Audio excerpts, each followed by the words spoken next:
Good afternoon, good afternoon, good evening, and happy New Year. Hope you're having a good one. You join me this evening for my Rocking Chester's first ever live stream on YouTube. So please bear with if it's a bit painful with some technical issues. I had planned to do a live stream this morning. I didn't have everything technically quite in place to do a live stream and do some screen sharing as well.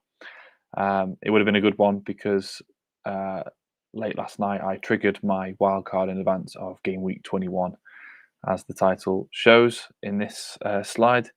So what I was hoping to do was basically show you guys and just explain why I used my wildcard in advance of 21.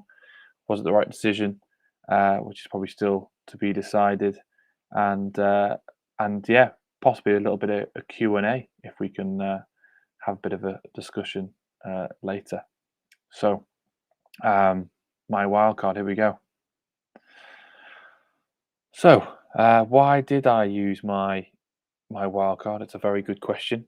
I mean, firstly and foremostly, I've had a bad 2 to 3 game weeks probably since game week 18. By game week 17, I was on around 17k, so really pleased with that. However, I have sort of slowly started to free fall, and now I'm around the 30k mark. So my feeling was it would be better to use the wildcard proactively. So this screen here shows you my previous team as it was at the end of game week 20. So these ticks here show you the players that I've kept. So actually only 5 out of the original lot. So that's TAA, Cancelo, Jota, Antonio, and Dennis. And I probably don't have to go into too much detail to why I've kept those guys. Trent Alexander-Arnold, the best attacking defender, arguably, certainly for the season, if not of all time in the Premier League. Cancelo is slowly but surely catching TAA up in that aspect, so I don't think I have to explain those two, despite the fact that neither of them have double game weeks. Jota, I think I've had probably 2 or 3 times this season, hopped on and off, but I've caught most of his hauls, which has been good. But I think the main thing with Jota is the fact that I personally, there's a couple of lines of thought on this, but I think he's more appealing now with Salah off to African Cup of Nations after the Chelsea game. Obviously, with Sadio Mane and Mohamed Salah off to AFCON, there's an argument to say that Liverpool's attack will be less potent. However, I believe that Firmino, even if Firmino's playing the 9, the 10 down the middle, and Jota's out wide with another, be that Minamino or Origi or whoever, I still think Liverpool will get goals. I think Jota's going to be one of the main men involved, and I think he's going to step up. I really do, and try and cement his place into the sort of the best 11. Obviously, big sad face on Salah, and we will come to that shortly.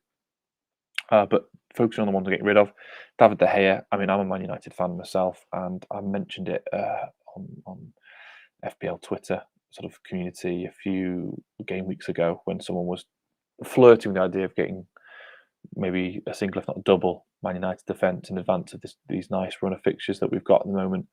But I didn't take my own advice, which was wait until we actually start to produce clean sheets before getting a Man United defender. I got excited. I was hoping that fixtures would bring about the good form, which it still might do, to be fair.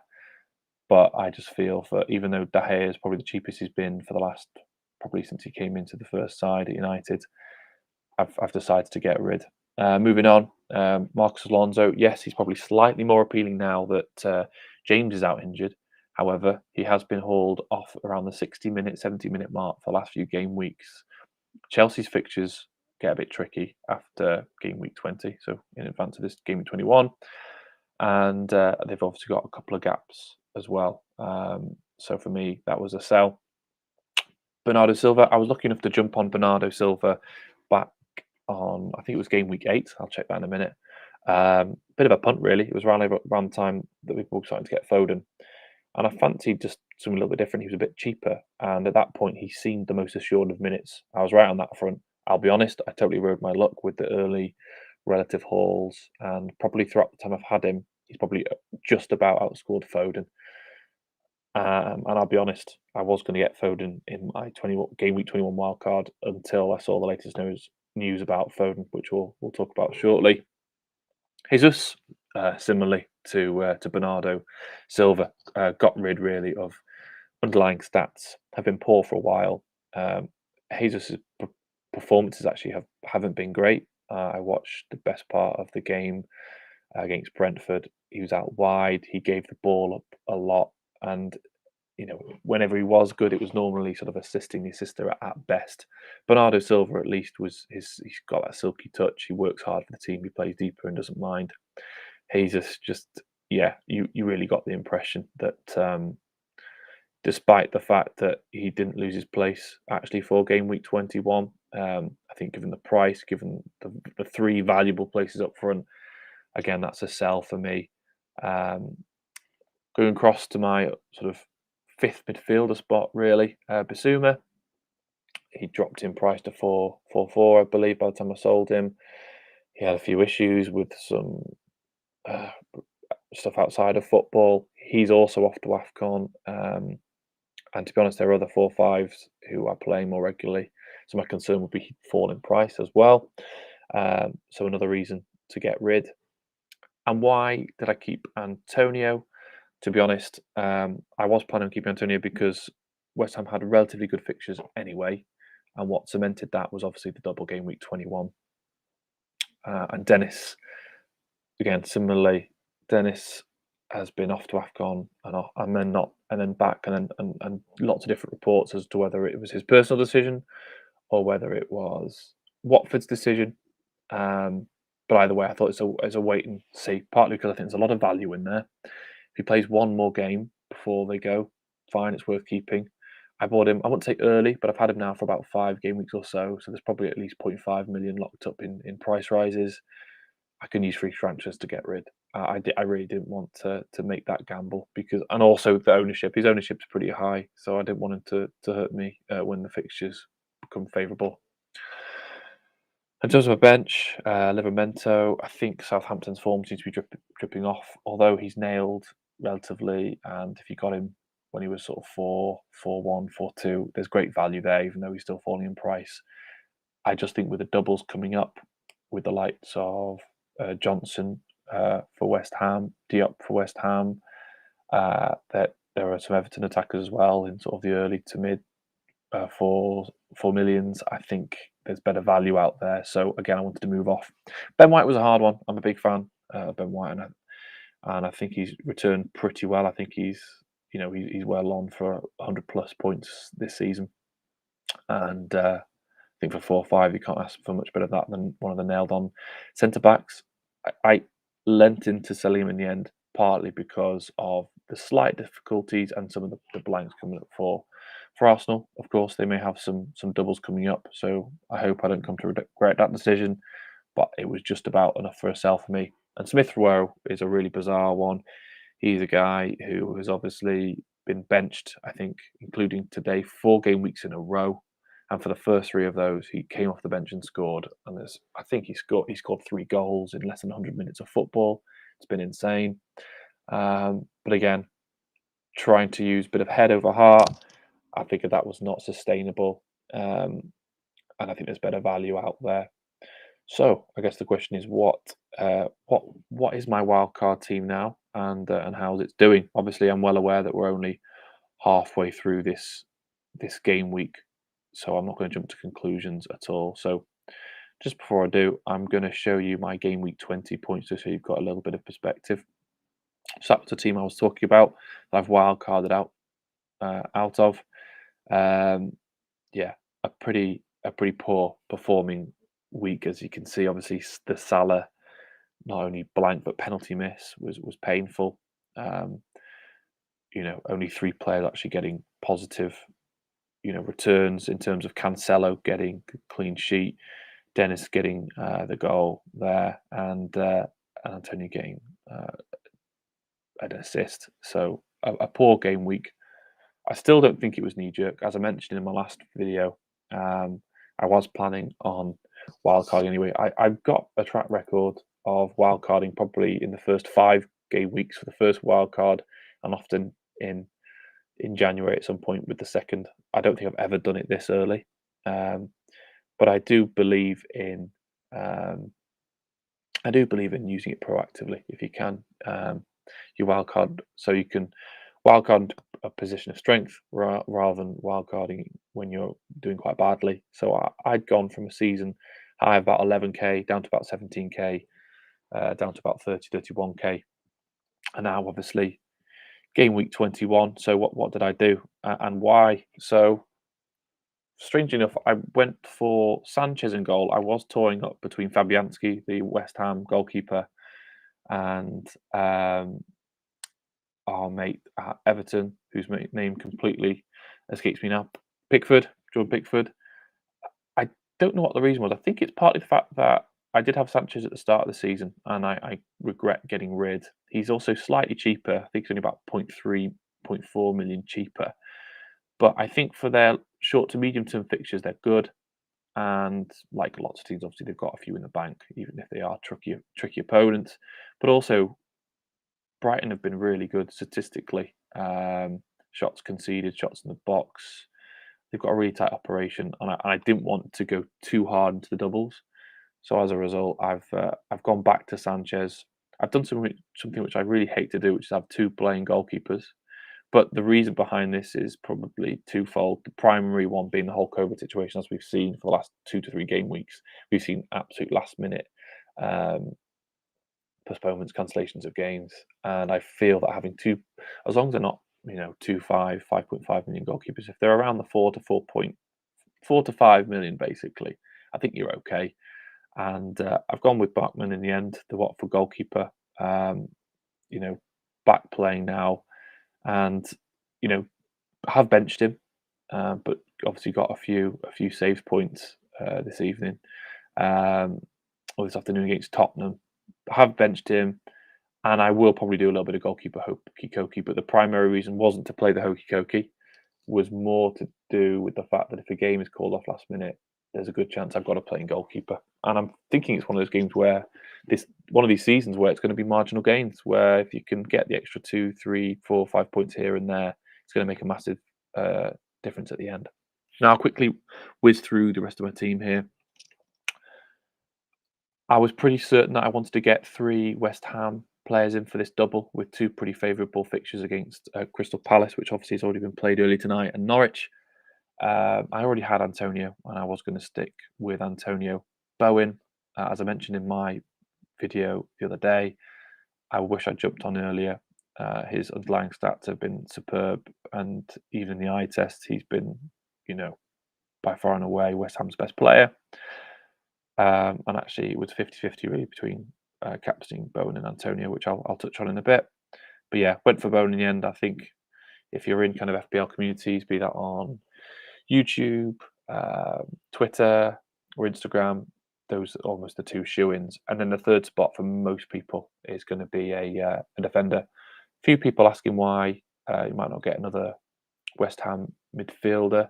Ben Rama's probably the other one. However, he did play against Palace, but he's off again, like a few of the other players, to African Cup of Nations before the fixture to Norwich. In addition, there's a few people in the sort of FPL Twitter community who went for Lanzini. Kudos to those guys, because he hauled tonight, did really well. Let's just remind ourselves with 2 goals. Ben Rama obviously getting the assist. So those who got him without knowing he's off to AFCON, hopefully not too much of a sting. But yeah, Lanzini getting all 3 bonus and Antonio getting 1, which was nice. And the third West Ham slot, I really ummed and ahed about this. The full-backs, there's some good value there with Johnson, Kufal. However, I figured that the 2 centre-backs at the moment, Dawson and Diop, are nailed. Zuma is not back yet, and speaking to West Ham fans, I feel that Diop and Dawson are almost level pecking.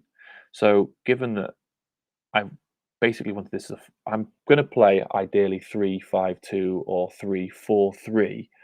I didn't want to have too much value wrapped up in my defenders, hence why I've got Diop as my West Ham defender. Now, unfortunately, West Ham conceded 2 in the end tonight, but 1 point, what can I expect? Hopefully, they get a clean sheet against Norwich. They've got some nice fixtures coming up for the medium to long term. But again, for that price point, that's someone that I'm happy to leave on the bench um, for a game week, either in the second or third spot, easy. Um, I've obviously mentioned TA already, so moving across to Keane. Yeah, why did I go for Keane? Bit of an unusual one. I think most people have gone for a cheaper Everton defender. I went for the opposite reason, actually. I'd actually like to keep an Everton defender. I'm probably most likely to play Keane over Diop most weeks. And I wanted someone who's nailed, obviously, and he's played every minute up until now for Everton. So that was my reason for getting Keane.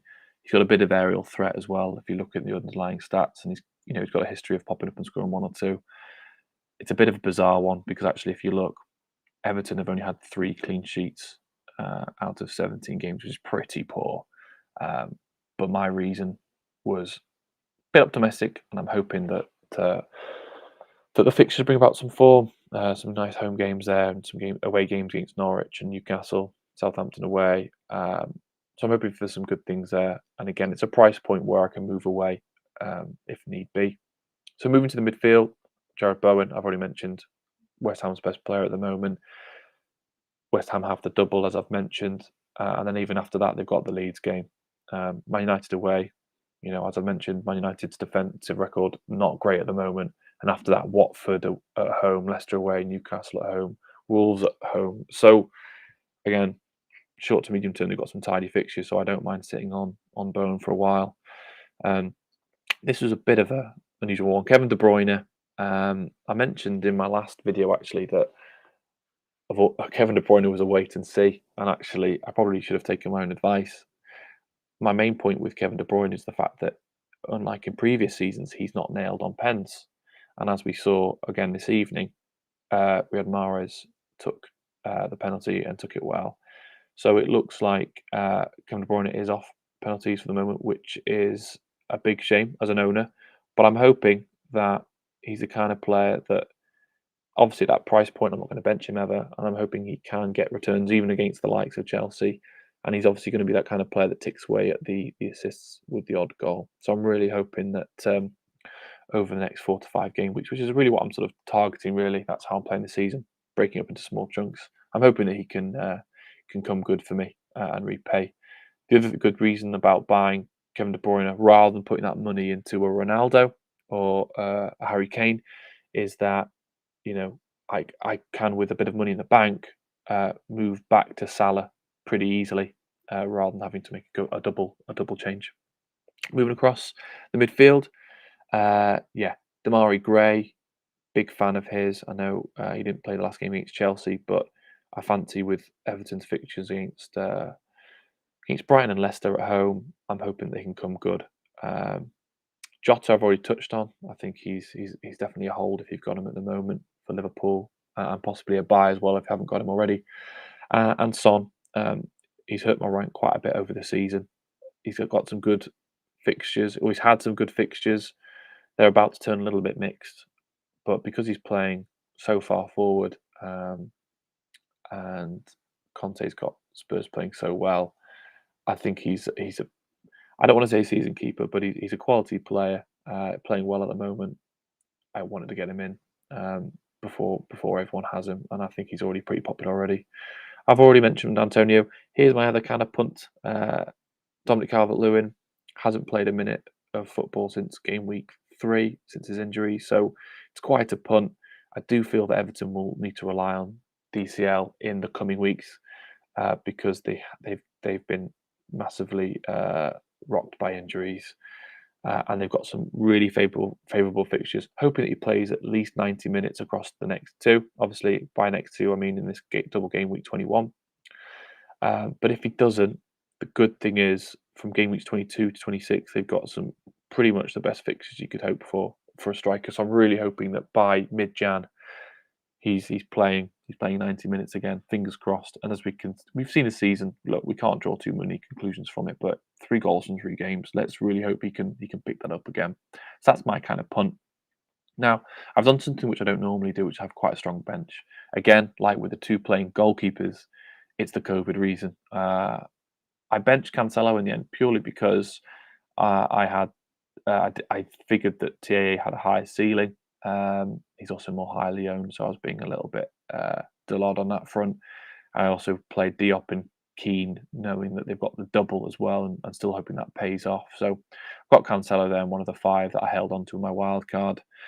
Going across now to Dyer. Yep, I definitely wanted one Spurs defender. Was really close to getting Reguilon, but I felt with the price difference as well, I still wasn't 100% why he was hooked at 45 minutes in the last game. He obviously did play today on New Year's Day. However, I'm still, as we'll wait and see, but I'm still content with the Eric Dyer pick. And again, for that 4.5, 4.6 price point, I'm happy to bench if the fixture isn't favourable. So against Chelsea away, I'm happy to bench. Whereas that Reguilon price, once you start to get to 5-6 million, you don't. It's not great to bench those kind of players. You probably can't afford to because you've got 4 to 4.5s elsewhere. So I'm really hoping that the squad depth helps me here. Obviously, Dyer got the clean sheet. Did I make the wrong decision by benching him? We'll see. We'll have to wait until Liverpool played Chelsea, and obviously the doubles have been played. But again, I'm not regretting that decision. And finally, Dennis played 45 minutes this evening. Bit of a weird one. Doesn't look like he's going to AFCON at the moment. Happy to hold on to him. Couple of good fixtures coming up, so not regretting that decision at all. And then finally, the captaincy. Really, if I was going on form, it would have been hands down Bowen. I think it was a bit of a fear factor. I knew that the captaincy would be higher on Antonio, and I knew the ownership is higher on Antonio. Also, again, hoping that the fixtures bring about some form. And look, I don't want to pat myself on the back too much. Getting a goal against Crystal Palace away, pleased enough with that. Let's see what happens. It's far from over. Bowen could get a massive haul against Norwich and turn out to be the right captain pick. But again, at this stage, even if Bowen was outscoring Antonio, there's sense behind the logic there. So let's see. Current rank, again, no point counting our chickens yet, but 27.5k. Not bad. I really am hoping from a good green arrow from this game week overall when it comes to the end. Come Wednesday, given the focus I've given to this double game week. So before we wrap up, I'm just going to go to have a look at my bus team for next week, next game week. Now, it's easy to get a bit carried away, but if you don't already, I would always recommend as soon as the game week for the current game week kicks off, set up your bus team. There's no harm. I'll often do it therapeutically if I'm having a bad game week midweek and I want to take my mind off it. It's always worth to sort out your bench order, etc. I've already done that. The one that's got a bit of a head scratcher, obviously, is whether I play Sanchez, Brighton goalkeeper at home to Crystal Palace, or Bachmann against Newcastle away. Bit of a tough one at the moment. I'm going for the reliability of Brighton and hoping the home fixture pays off well. But Palace are looking good, so it's a bit of a tough one. But the only real change here is I've bought in Dennis for Gray. Yes, Everton have got a decent away fixture at Norwich, but I like the look of Dennis at Newcastle. And even though Eddie Howe is starting to make improvements at Newcastle, I think that that Dennis here at Newcastle away is a decent one. I won't get into too much, but I just wanted to touch again. Another reason I did the wild card was it looked pretty good. I don't want to say it's future proof, but it looks good for the next few game weeks. And this is looking pretty tasty. And really, other than the De Bruyne game against Chelsea, Cancelo obviously against Chelsea and the Spurs, Arsenal one, there's some pretty plumb fixtures there. So this probably isn't a million miles away from what I would do for a free hit. So that was another reason that I went for my wild card now. I almost felt it was going to serve me well for game week 21 and 22. Now, I had hoped to do some live chat, but as I am using Restream, I'll be totally honest, I have no idea how to do that. unless I'm actually in YouTube. So what I will do is I'll see if I can switch across to YouTube. So I'll end this stream now. I'll switch across to YouTube and see if there's a way I can just pick up some live Q&As. Okay. But anyway, I wish you all a happy 2022. Wish you full of FPL joy and luck and health. And if you're not having a great time in FPL, just remember it's just a game, and try and take a step back if as and when you need it. Please like and subscribe, and any comments, please fire them in the comment section below, and I'll do my best to answer them. Yeah, take care. Cheers all.